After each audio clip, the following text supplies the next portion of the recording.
This is the Pro Audio Suite podcast. Quick Bites. Welcome to another Pro Audio Suite Quick Bite. This one we have a question. It came from Facebook. It was from John Knight Bowers, and it was directed at you, Robbo. He said, I'm just starting out in VO, but have a Pro Tools rig with roots in music, demos, etc. We'll be interested to hear about the full chain for VO and the pros and cons of outboard gear. I've noticed most people in VO are pretty much mic interface computer, but I have to think an extra link like a pre might be of benefit. Who wants to go first? I think that's a question for George, isn't it? Straight out of the box. You know, I because I am not an audio engineering purist, I tend to believe that you can nowadays record directly into interfaces without using outboard gear. It's getting so hard now to differentiate between boutique and really quality high-end front-end preamps, you know, or standalone preamps like a Grace M101, and then comparing that with what is now inside the box. They're just so close nowadays that when I'm setting up a studio for a talent, I always go to the direction of simplicity. If you're an engineer, though, and you know how to use your gear, I don't see why you wouldn't use the tools you have available to you. I have a Drummer 1960 in the studio here that I do use. I don't use it with the 416. I use it with the Neumann 103. But yeah, I mean, I swap and change. Personally, I do both. And probably as George is talking about, like if I'm doing a radio spot, if I'm voicing a radio spot here, I'll just stick the 416 up straight into the back of the 002. But if I was doing an audio book or if I was doing a podcast or if I was doing something else like that, I would go to the 103 through the 1960 and then into Pro Tools. So yeah, I chop and change. Hang on, you are doing a podcast. What are you using? I'm sitting on the 416 because I'm a lazy and I can't be bothered setting it up. See, there you go. So what do you reckon, Robert? Well, I think that if you want to go there, absolutely. I think that George is right that gear is getting great, and so you're getting into like not even that last 10%, but you're talking about the last 5% or really just the minutia. And so the question sort of begets another question, which is, well, if you're going to get a different mic preamp involved, you know, well then also why not a converter? I mean, all these things powered up by USB, that's not great for headroom and for all of that. So sure, I mean, line up your best mic, 416 if it's for for voiceover, and then put it into your favorite mic preamp that suits you. If it's a John Hardy and you want something bright and fast, or something a little bit warmer like a 1073, and then if you're trying to get the best out of it, well then you probably want to go with an external converter, like a Apogee Rosetta or something that's got power right from the wall and not going from your USB on your computer. And certainly every link in the chain, if you can improve it, by all means do. And as you do that, you're probably, the convenience factor drops and the complexity factor increases. So it's, what sounds best for the amount of effort that you want to put into it. But I wouldn't disagree that lining up your best mic with your best preamp and your best converter is ultimately going to somehow in some minutia sound a little bit better. Does it make a difference in the overall industry of, radio, advertising, industrials? It might not apply as much as it does to something like music, movie ADR, books on tape, things like that are a little bit more permanent in nature as far as their the longevity of the material that's being produced. Well, the only thing I'm, as you know, use outboard stuff, except when I'm not here. But I don't know why I like it. I'm not an engineer. Probably doesn't sound that much different if I was working in the box. I like to have a choice. So I don't know. I just like to have a real 1073 because they sound great. But at the end of the day, I guarantee that most of the people that receive the files from me wouldn't have a clue what I'm recording on. A lot of it's for our own enjoyment as producers, And when you're when you're a voice actor these days, half the time you have to be a producer because there's nobody else doing it. So it's up to you as to how good it's going to sound and how much effort you're going to put into achieving that sound and what efforts you're going to make towards that goal. And are you going to use standalone gear?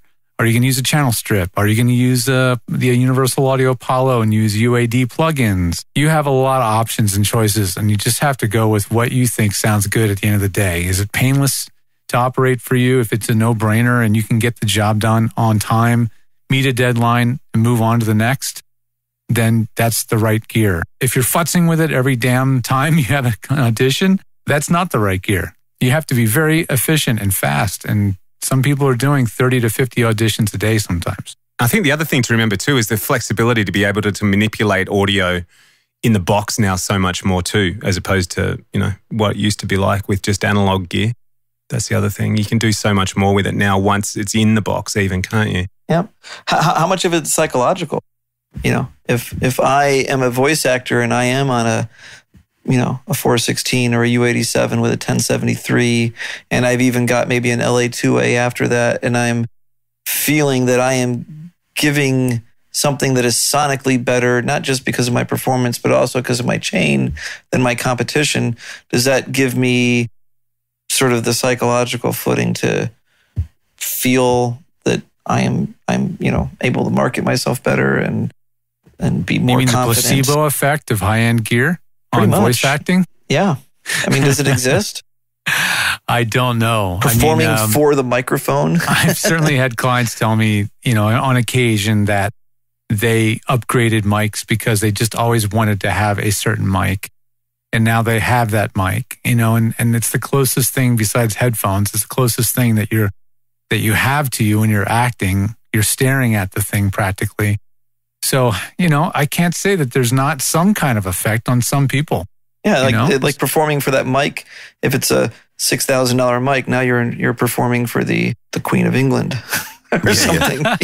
Maybe not that, but this makes me feel important because I've spent a boatload of money on this mic and I've risen to the occasion. I think, look, I agree with that. If you walk into a booth and there's a U47 hanging in front of you, it's not going to change particularly the way you do your job, but you certainly feel like you're a bit special.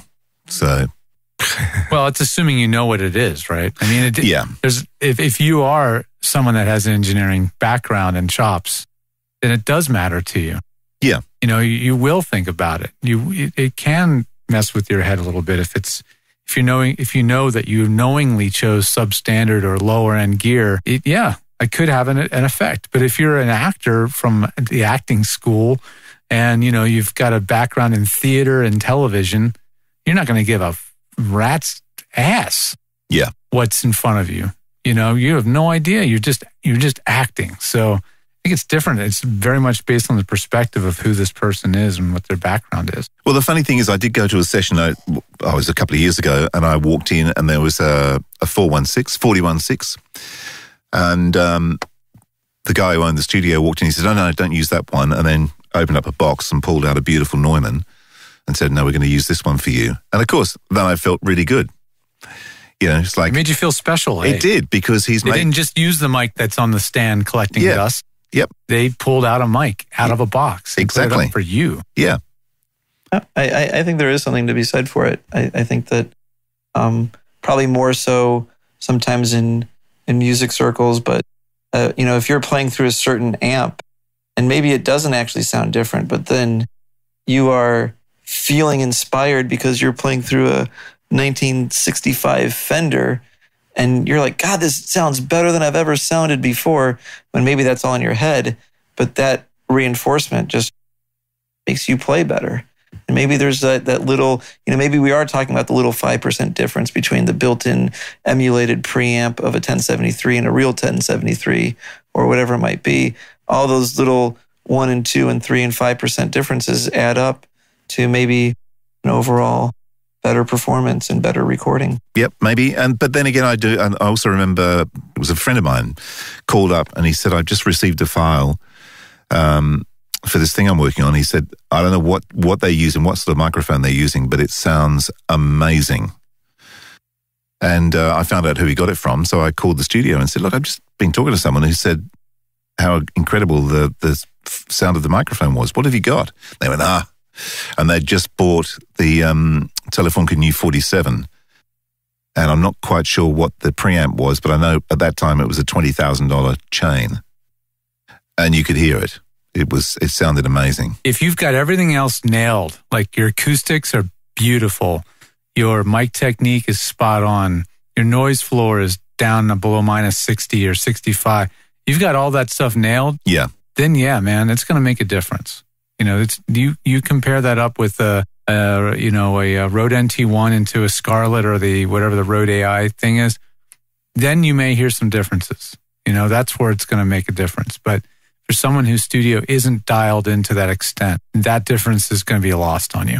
Or there's better places to put that effort. Well, hopefully we've answered our first ever question, fellas. Yeah, I think we have. Hopefully we have anyway. Yeah. So on that note, we'll head off for another week. We'll see you next week with another Pro Audio Suite. Don't forget to check us out on Facebook.